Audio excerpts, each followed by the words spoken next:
The first time I understood how quiet violence could be, it was because the room was too still for how wrong it felt. I was in my early 20s, still in college, working evening shifts at a residential school for emotionally disturbed children. It wasn't a hospital, but it ran like a locked psychiatric unit. 6 dorms, boys and girls separated. Up to 12 kids per dorm. 2 childcare workers on duty. Most of us were young, exhausted, and trained just enough to know what could go wrong if we hesitated. I rotated between dorms depending on staffing. I'm female, which mattered more than I expected. The boys were usually direct. When they lost control, it came fast and loud. You saw it coming. You braced, blocked, documented, and kept moving. The girls didn't announce themselves. They watched. They waited.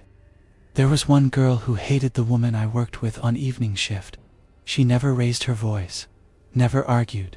She just learned the dimensions of her room. Figured out that the top shelf of her closet could hold her weight. She'd crawl up there and lie flat, barely breathing, waiting. During room checks, when my coworker leaned into the closet and called her name, the girl would drop out of the dark and land on her back. No warning, no sound beforehand. Just the sudden dull thud of a body and the sharp gasp that followed. It took multiple incidents before administration believed us. There were no bruises that photographed well. We were trained to restrain only when a child was a danger to others. That included off-campus trips, which were always risky. Once a week, we took the girls to a laundromat so they could do their own laundry. Folding clothes gave them something to focus on. Most nights it was manageable. One night, a 14-year-old small, maybe 5 feet tall, not even 100 pounds, decided she wanted control. She started by throwing detergent bottles. Then she moved closer to the weaker girls, getting into their faces, whispering things I couldn't hear but could see land. The smaller girls went quiet. That kind of quiet always came right before someone got hurt. We stepped in. Restraints are procedural. You take them to the ground, control the arms, protect the head. You don't cause pain. You don't raise your voice. Doing it in public feels like being dissected while you work. My coworker outweighed her by a lot and had her down, but the girl fought like she had nowhere else to go. I was trying to guide her arms behind her back when my coworker's forearm slipped too close to the girl's mouth. The girl bit down. She didn't clamp and release. She sank her teeth in and stayed there. I remember the sound wet wrong end, the way my coworker froze, afraid that moving would make it worse. Blood came fast, running down her arm and dripping onto the linoleum. The laundromat smelled like detergent and metal. Coins rattled in the dryers. 2 bystanders started screaming that we were abusing a child, that they were calling the police. I remember how calm my voice sounded when I told them the child currently had my coworker's arm in her mouth and that interfering would involve law enforcement.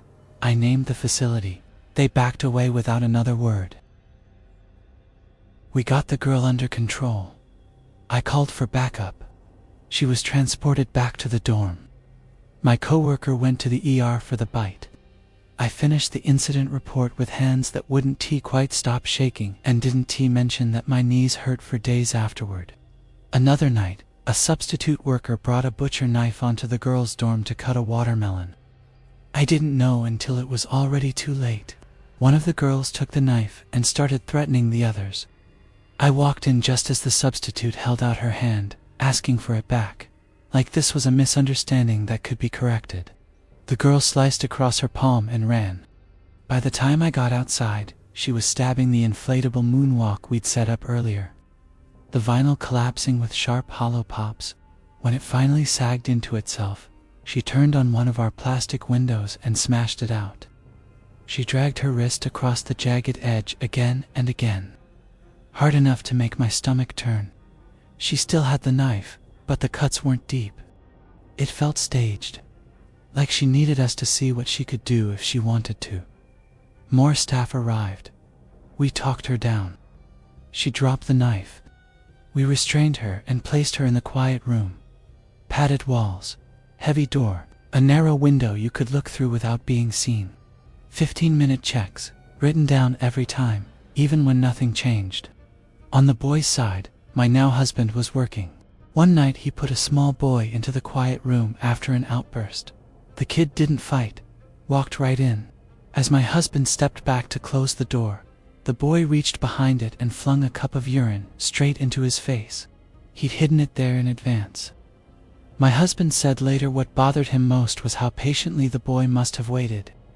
I met my husband during a riot. All 6 storms erupted during a 3 to 11 shift. 78 kids, maybe 15 staff, windows breaking, fights everywhere. One girl claimed she'd swallowed nail polish.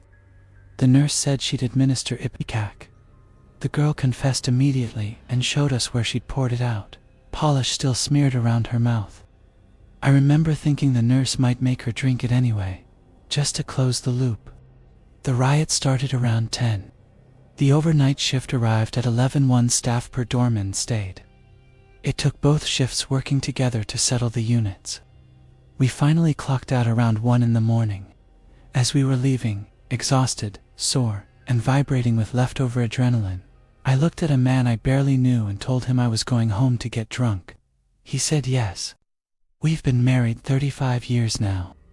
Our kids were fine, normal, loud in normal ways. We never once used a quiet room.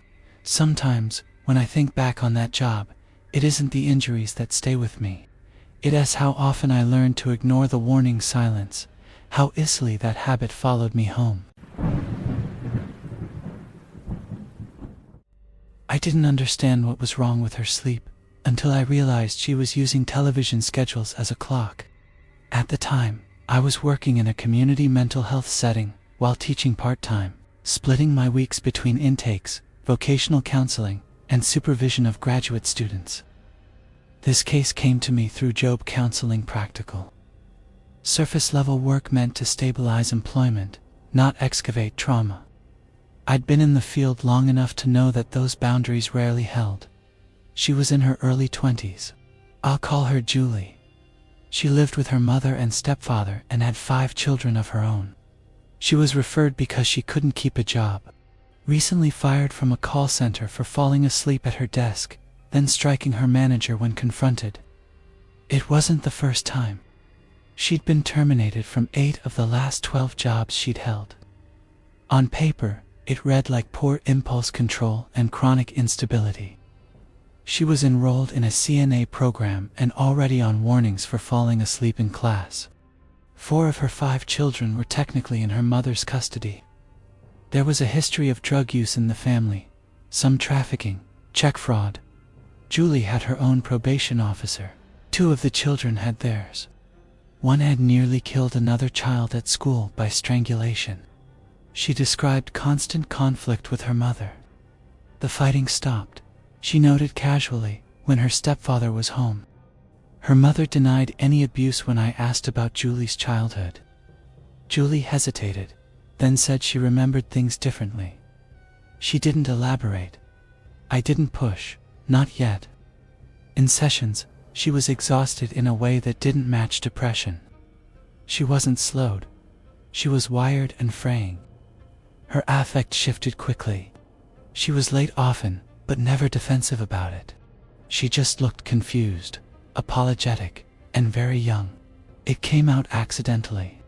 I was asking her to walk me through a typical morning, what time she woke the kids, how she got herself to work. She kept referring to specific television programs instead of hours. When I asked her to clarify, she went quiet. Then she said, almost embarrassed, that she didn't know how to read a clock. No one had ever taught her.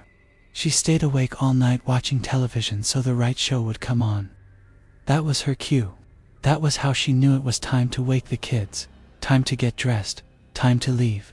By the time she arrived at work or class, she had been awake for 20 hours or more. She wasn't falling asleep because she didn't care. She was collapsing. Later, much later, the rest surfaced. All 5 children had been fathered by her stepfather. The abuse had started when she was small. Her mother denied it, still does. Julie had been staying awake at night not just to track time, but to listen to make sure he didn't come down the hall. She told me this without crying. Just facts, laid out carefully, as if she were making sure I could follow the sequence. The diagnosis eventually fit borderline personality disorder, but it never felt like the most important part. What stayed with me was the simplicity of the missing skill. Time, something so basic that no one noticed it wasn't there. She stayed in treatment. She learned how to read a clock. She finished school. She regained custody of her children. She married later, to a woman. She makes art now. I still think about the nights she stayed awake, eyes open, waiting for a television show to tell her when it was safe to move. I was warned about bed 7 during handover, but not in the way you're thinking. Just, don't rush him, the day supervisor said, eyes on the clipboard instead of me. He's alert. Mostly, I was a mental health technician then. 7 years in. Overnight shift, crisis stabilization unit attached to a general hospital. Short stays. Constant turnover. 12 rooms, all ligature safe. Cameras in the corners, with privacy blur zones we pretended not to rely on too much. Bed 7 had come in just before midnight. Male, late 20s. Brought by EMS for dissociation and self-neglect. No substances on board. No psychosis noted. Cooperative at intake, then progressively quieter. By the time I took over at 11 p.m., he hadn't spoken in nearly an hour. That wasn't unusual. What was unusual was that his observation order was handwritten. Q5 checks. Not Q15. Not 1-to-1, 5 minutes, exactly. Initialed by the attending psychiatrist with a note in the margin. Patient reports intermittent loss of time while conscious. I remember rereading that line. Loss of time while conscious. It wasn't a diagnosis. More like a confession. The unit settled into its night rhythm. One patient crying softly. Another asking for water every 20 minutes. The hum of vents. The squeak of my shoes on waxed floor. At 11:35, I did my first check on bed 7. Door window. He was sitting upright on the mattress, hands flat on his thighs, eyes open, looking straight ahead. I knocked lightly, just checking in. No reaction. I documented. Awake.com. No verbal response. At 11:40, same position, same stillness. At 11:45, his head was tilted slightly to the left. It wasn't dramatic. Just enough that I hesitated before writing. People shift. Muscles relax. But something about the angle felt intentional, like he'd stopped mid-movement and decided not to finish it. I stood there longer than protocol required. He didn't blink. At 11:50, I opened the door and spoke his name. His eyes moved immediately to mine. That quick, "Can you tell me where you are?" I asked. His lips parted, then closed again. No sound, no effort. Just a pause, like he was waiting for something else to happen first. I felt a familiar ethical tug, the urge to fill the silence, to reassure, to coax. We're trained to resist that. Silence can be data. I documented, eye tracking, increased awareness, still nonverbal. At 12:13, the nurse called me over. "Did he say anything to you?" "No," I said. "Why?" "He answered a question earlier," she said. "Asked me what day it was, then nothing." We both looked at the monitor. Bed 7 sat exactly as before. At 12:30, during my next check, I noticed the room clock was unplugged. I hadn't unplugged it. Environmental services usually taped cords out of reach. This one was coiled neatly on the shelf, like someone had taken their time. I asked him if he'd done it. He shook his head. "Once. Very small." "Do you know how long you've been here?" I asked. He opened his mouth. "I don't get the minutes," he said. "They don't line up." His voice was calm, flat. No distress. No confusion in his eyes. I felt my stomach tighten, not fear. Exactly. More like professional discomfort. This wasn't delusional content. It was descriptive. What do you mean? I asked. He looked past me, toward the hallway, toward the nurse's station. Sometimes you come in, he said, and sometimes you've already been here. I didn't respond right away. Training kicked in. Don't validate, don't challenge, observe. I'm here now, I said. Neutral, anchoring. He nodded. This one's longer. I documented verbatim. That was another rule. When patients say things you don't fully understand, you write them down exactly. You let someone else decide what they mean. At 12:45, I left the room. At 12:55, I checked again.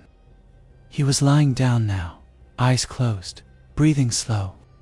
I felt a flicker of relief.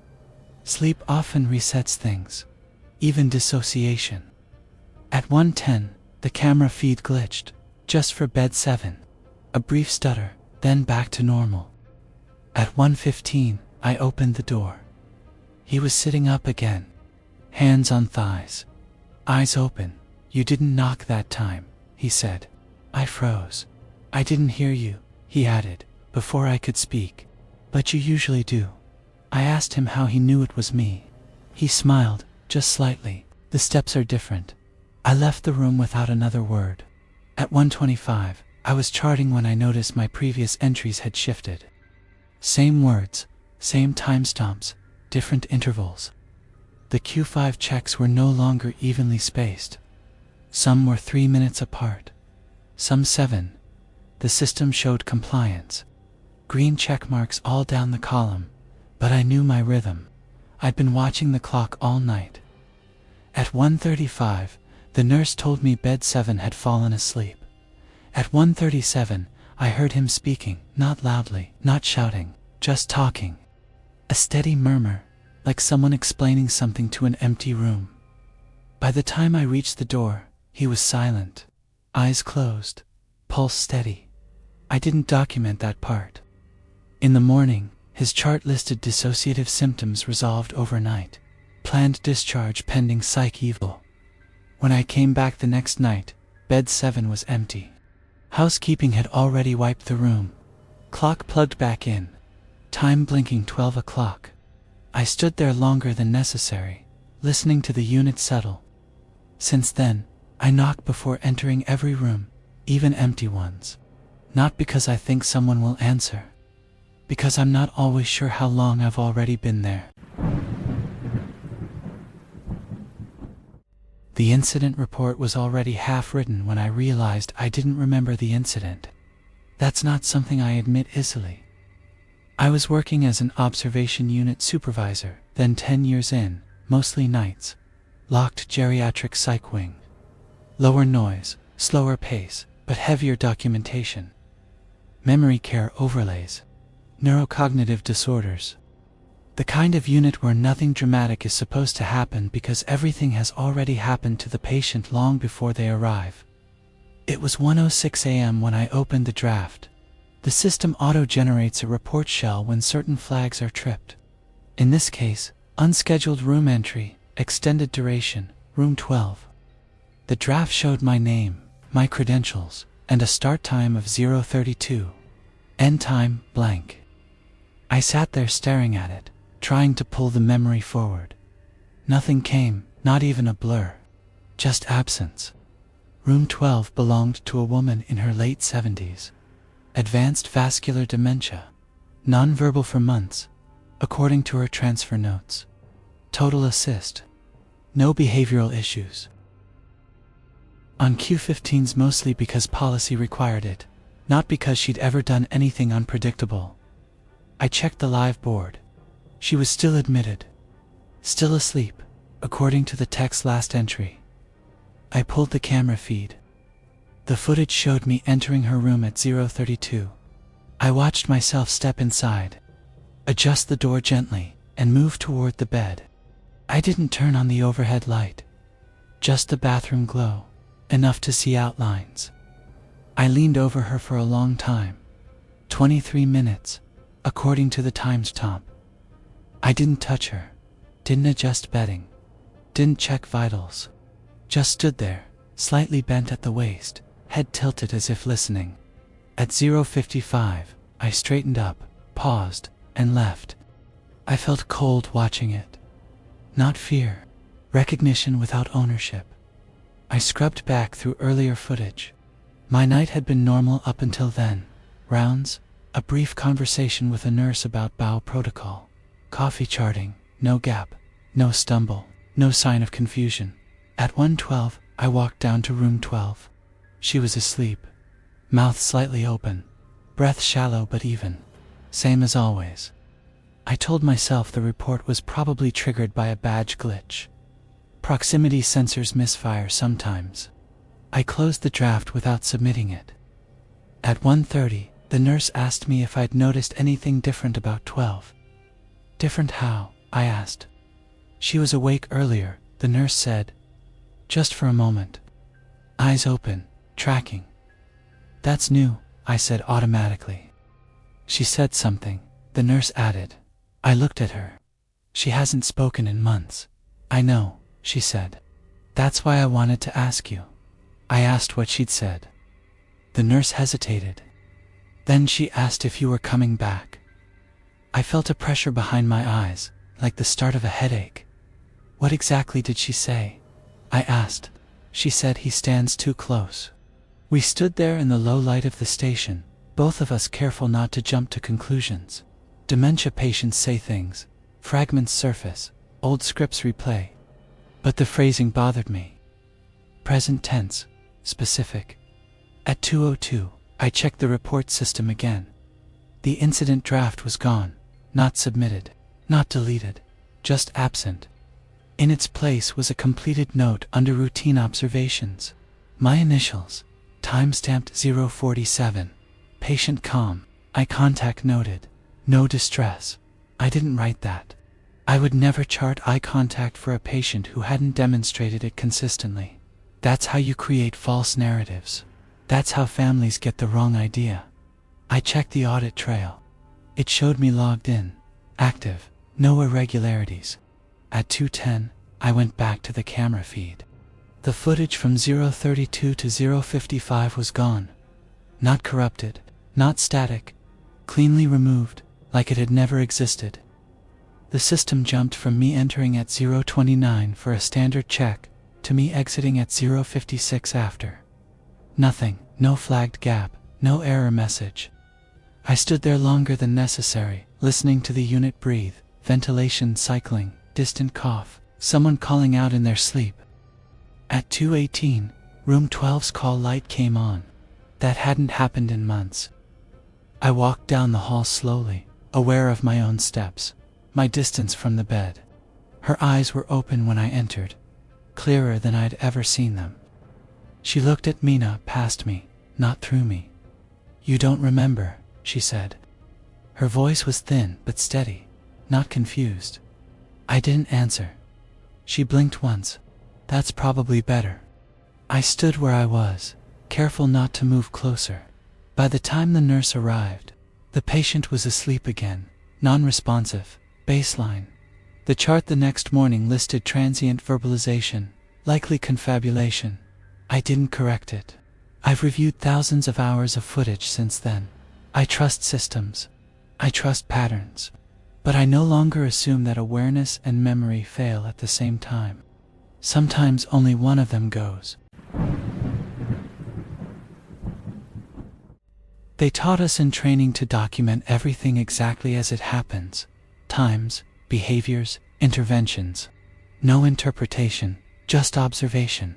I was a mental health technician at a private behavioral health facility in Oregon for 6 years. Worked the overnight shift, 11 p.m. to 7 a.m., on a 20-beat acute care unit. My responsibilities were patient safety checks every 15 minutes, crisis intervention, and maintaining the observation log. This happened in January 2018. We had a patient in room 14. Female, 28 years old. Admitted voluntarily after a dissociative episode. She'd been with us for 5 days.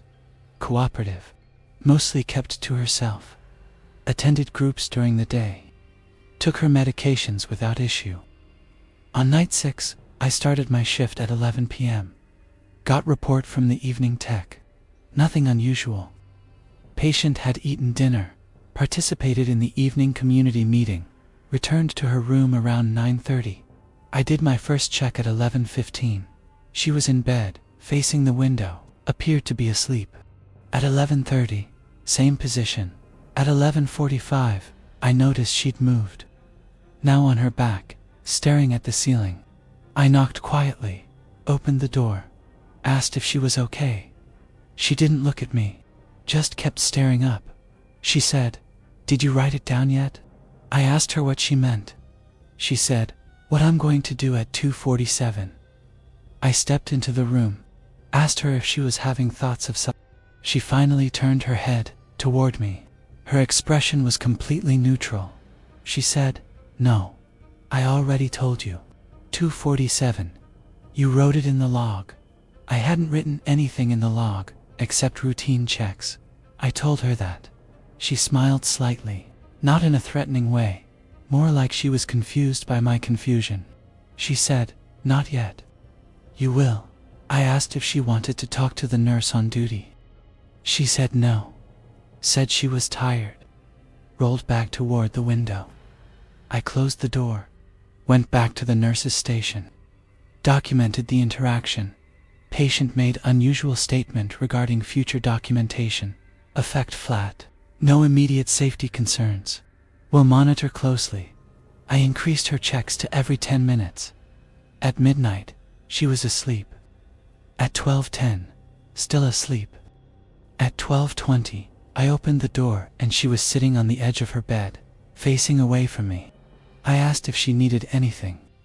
She said, 3 hours and 27 minutes. I told her I didn't understand. She said, "That's when you'll write it." I asked her to lie back down. She did. No resistance. I notified the nurse. Suggested we consider moving her to closer observation. The nurse came down, assessed her, said she seemed calm. No agitation, no apparent psychosis. We agreed to continue monitoring. At 1 a.m., asleep. At 1:15, same. At 1:30, I opened the door and found her standing in the corner of the room, face to the wall. I called her name. She didn't respond. I stepped closer, called her name again. She said, very quietly, 1 hour, 17 minutes.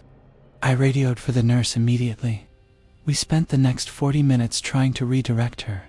She wouldn't move from the corner, wouldn't engage, just kept standing there, forehead pressed against the wall.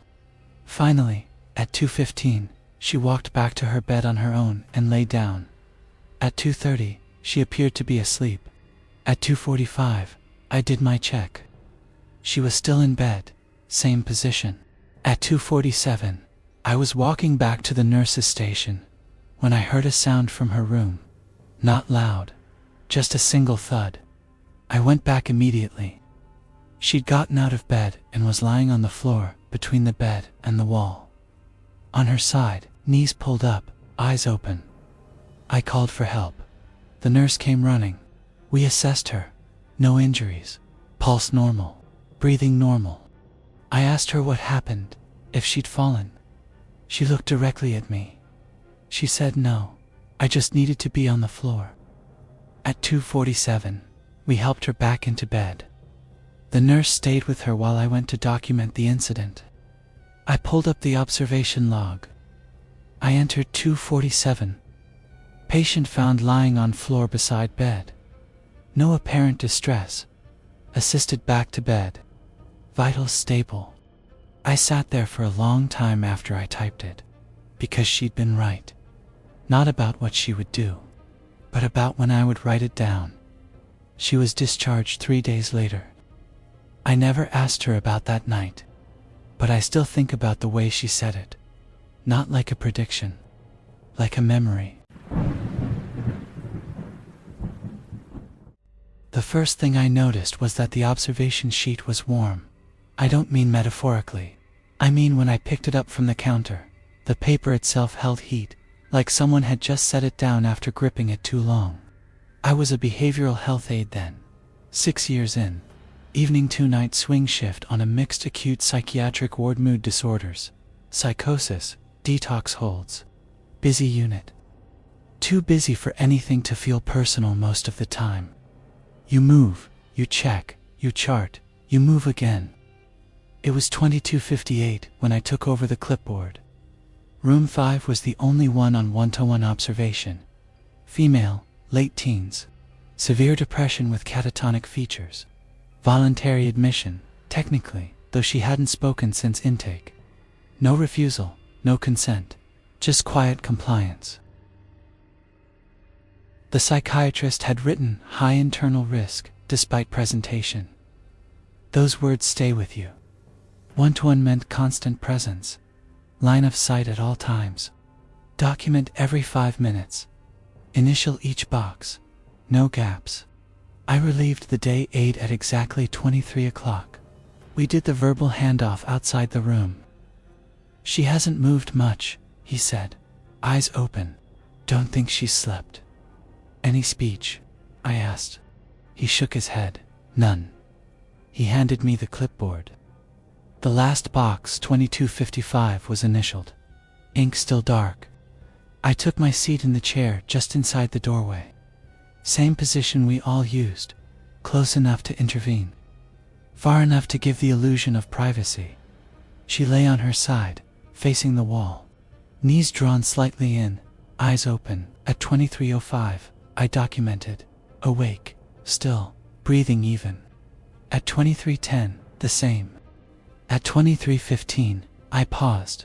The box for 23:10 already had initials in it. Not mine, they were neat, careful, written the way someone writes when they know the chart will be reviewed. I checked the previous pages. Everything before 23 o'clock was correct. Everything after 23:15 was blank except that one entry. I told myself the day aide might have misjudged the time. It happens. We work off wall clocks, wristwatches, systems that don't always agree. I initialed 23:15 and moved on. At 23:20, I became aware of my own breathing. It had slowed to match hers. That's a known thing. Mirror neurons. You sit long enough with someone, you sink. I adjusted in the chair, deliberately took a deeper breath, reset myself. At 23:25, I noticed her fingers move. Just slightly. A flex, then stillness again. Are you comfortable? I asked, quietly. Her eyes shifted, not toward me, toward the door. At 23:30, the clipboard felt warm again. I looked down. The 23:25 box was filled in, initialed, not mine. I stood up, checked the hallway. Empty. Nurses at the station down the hall. No one near the room. I looked back at her. She was staring at me now, fully, directly. Awareness doesn't always look like alertness. Sometimes it's just alignment, like two things finally occupying the same moment. You don't have to watch so hard, she said. Her voice was quiet, dry, like it had been unused but not forgotten. I felt my throat tighten, not fear, responsibility. It's my job, I said. She considered that. You're late tonight. I didn't answer. At 23:35, I documented verbalization noted. That box stayed empty when I finished writing. At 23:40, the hallway lights dimmed for night cycle. The room fell into softer shadow. She spoke again without looking at me. They write it down, even when you're here. Who? I asked. She blinked slowly. The watching part. I stood, moved a step closer to the bed, careful not to crowd her. Do you feel unsafe right now? I asked. She shook her head. Not now. This part already happened. I felt something shift in my chest. A quiet, professional alarm. At 23:45, the nurse poked her head in. Everything okay? Yes, I said too quickly. The patient closed her eyes. By midnight, she appeared asleep. Breathing deepened, muscles relaxed. I stayed alert, watching for false sleep. It happens with catatonia. You learn not to trust appearances. At 0:05, the nurse told me I could take a quick break. Another aide would cover. When I returned 10 minutes later, the clipboard was back on the counter. Cool to the touch. The page for room 5 was complete through 010. Every box initialed in my handwriting. The patient was still asleep. In the morning, she had no memory of the night, no memory of speaking, no memory of watching. Her 1-to-1 was discontinued that afternoon. I didn't say anything about the clipboard, but I stopped assuming that observation is a one-way process. Sometimes the record is already being kept. The door to seclusion doesn't lock the way people think it does. There's no dramatic click, just a soft, weighted resistance when you pull, like closing a refrigerator door. Enough to feel secure. Enough to forget it can still be opened from the inside if something fails. I was working intake that night. Admissions, staff. 13 years in, mostly evenings, sometimes nights when the ER overflowed. Acute adult unit, short-stay crisis holds. My job was paperwork, risk assessments, first impressions that followed patients longer than they ever realized. It was 027 when they brought him up. Male, mid-50s, picked up for severe withdrawal delirium. Disoriented but cooperative in the ER. No violence, no restraints. He'd become suddenly quiet during transport, which the paramedic noted as improved. I don't like that word in reports. We placed him in the intake room first. Standard metal chair bolted to the floor. Camera in the corner. Door kept open unless needed otherwise. He sat down without prompting. "What's your name?" I asked, fingers already on the keyboard. He looked at the desk instead of me, at the intake forms stacked neatly to my right. "You're going to move me," he said. I paused. "We'll see how you do here first." He nodded, as if that matched what he expected. After the third question, that caught my attention more than it should have. I asked him where he was. He answered correctly. Asked the date. Close enough. Asked about suicidal thoughts. He shook his head. "That one doesn't count," he said. I glanced at the camera, then back at him. "Count for what?" He looked up then, met my eyes briefly. The quiet part. At 034, he stopped responding. Not abruptly, just slowed. Words trailing off, eyes unfocused, hands resting flat on his knees, breathing steady. I called the nurse. We attempted verbal redirection, no response. Sternal rub, minimal reaction, pupils equal, vitals stable. We moved him to seclusion for safety, not as punishment, as containment. That distinction matters to us, even if no one else believes it. I walked him down myself. He stood when prompted, followed directions, lay down when asked. Before I closed the door, he spoke.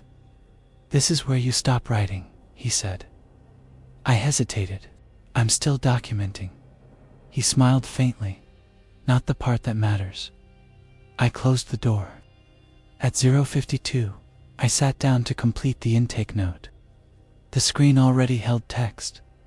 My template, my phrasing, filled in through the risk assessment. Under mental status, someone had written, "Periods of lucidity preserved, despite apparent unresponsiveness. Patient appears aware of observation." That wasn't a diagnostic conclusion you made lightly. That was something you only wrote if you'd seen it repeatedly. I scrolled up. The author field listed me. I checked the clock. I hadn't been gone more than 10 minutes. I pulled the camera feed for seclusion. He was sitting upright on the mattress, back against the wall. Eyes open, looking directly at the camera. At 101, he lay back down. At 102, the motion sensor triggered. I went to the door. He was still, eyes closed, breathing slow. I stood there longer than protocol required, listening for any change. Nothing. As I turned to leave, I heard him speak. "Don't forget the last line." I froze with my hand on the handle. I didn't turn back. At 1:15, I returned to the computer. The intake note was complete. Under disposition, a sentence had been added.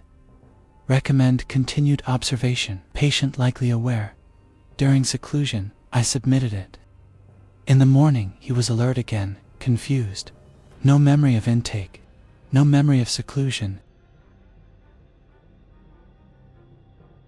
When the psychiatrist reviewed the chart, she nodded.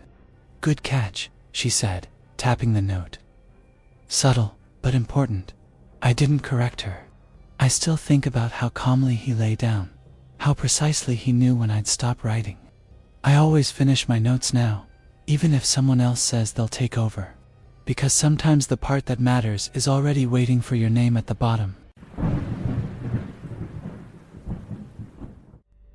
The pager went off at 2:04 p.m., and I knew it was going to be room 2 before I even looked. That's not intuition. That's pattern recognition.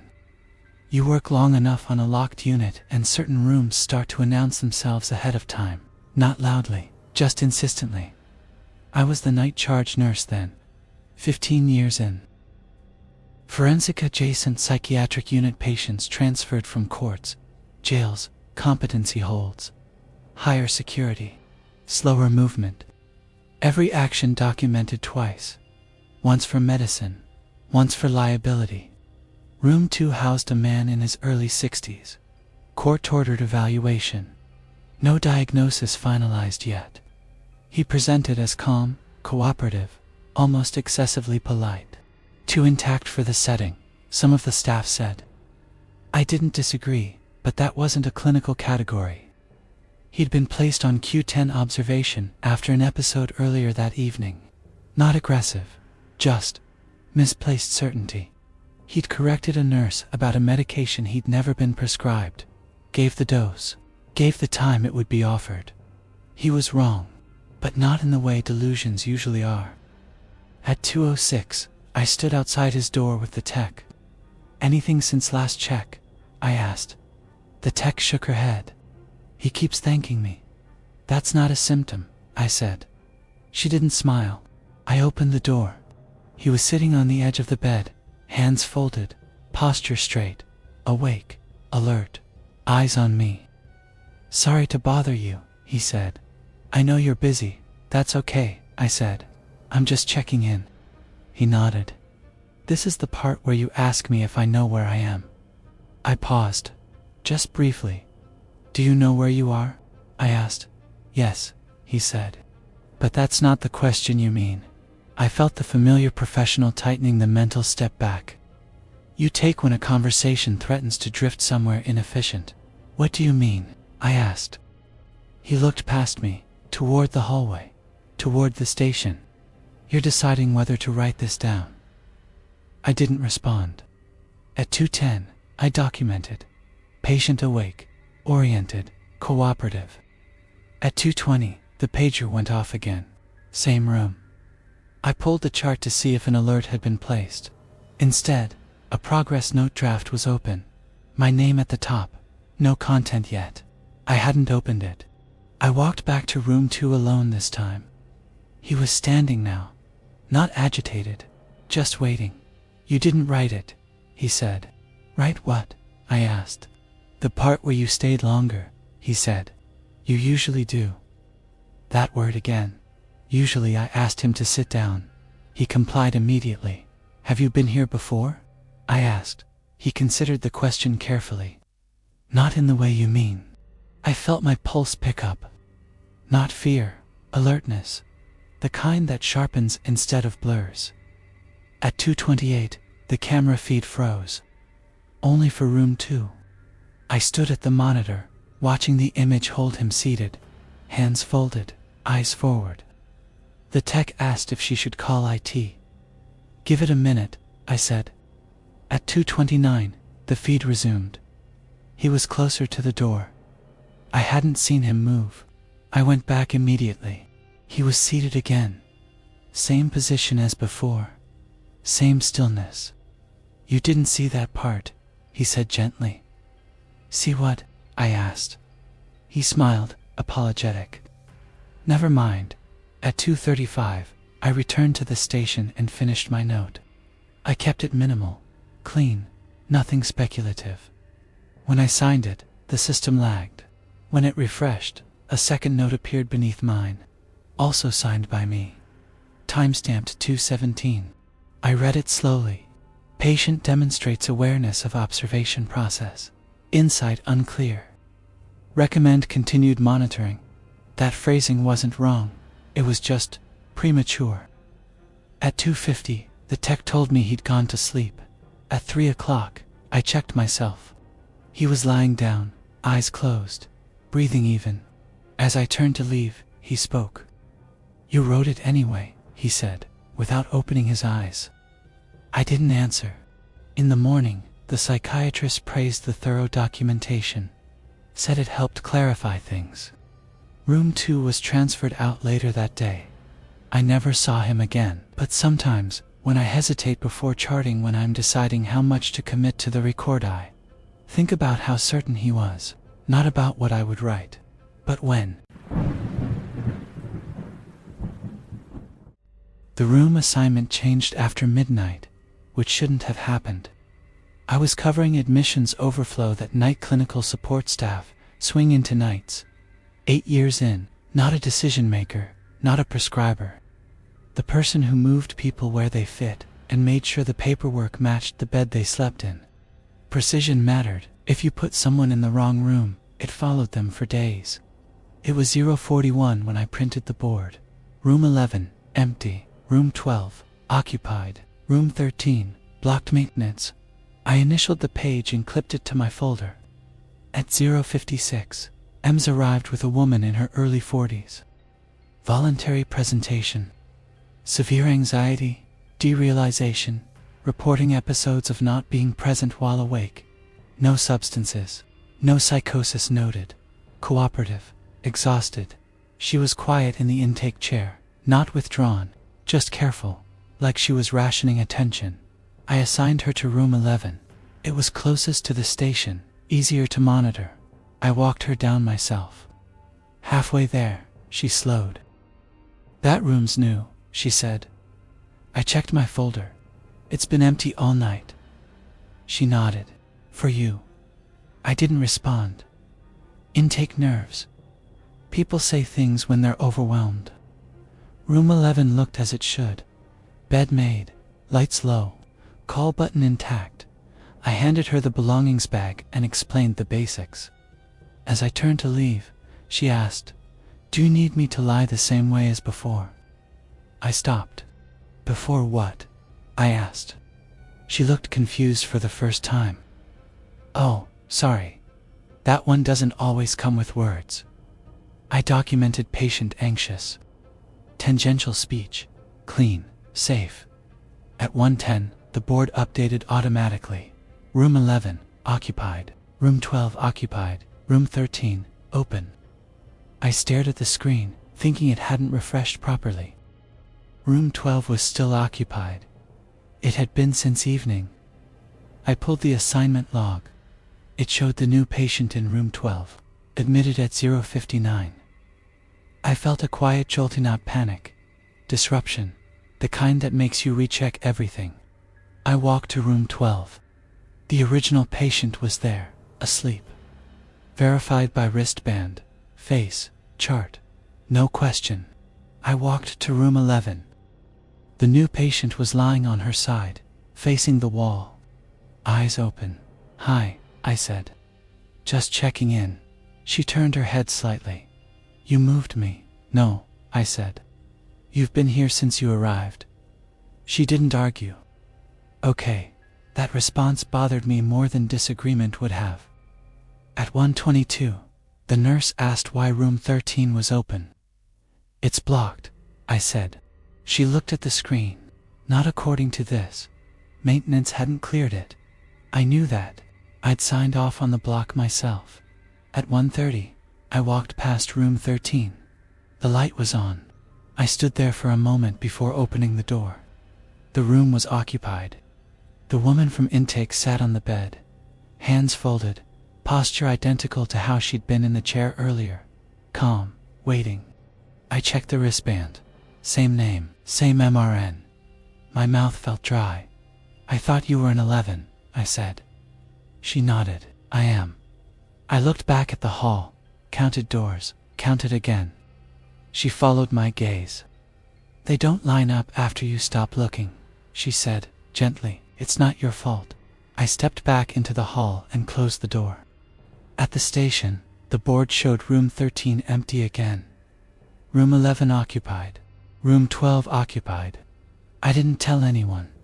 At 2:05, I checked room 11. She was asleep. At 2:06, the call light from room 13 activated.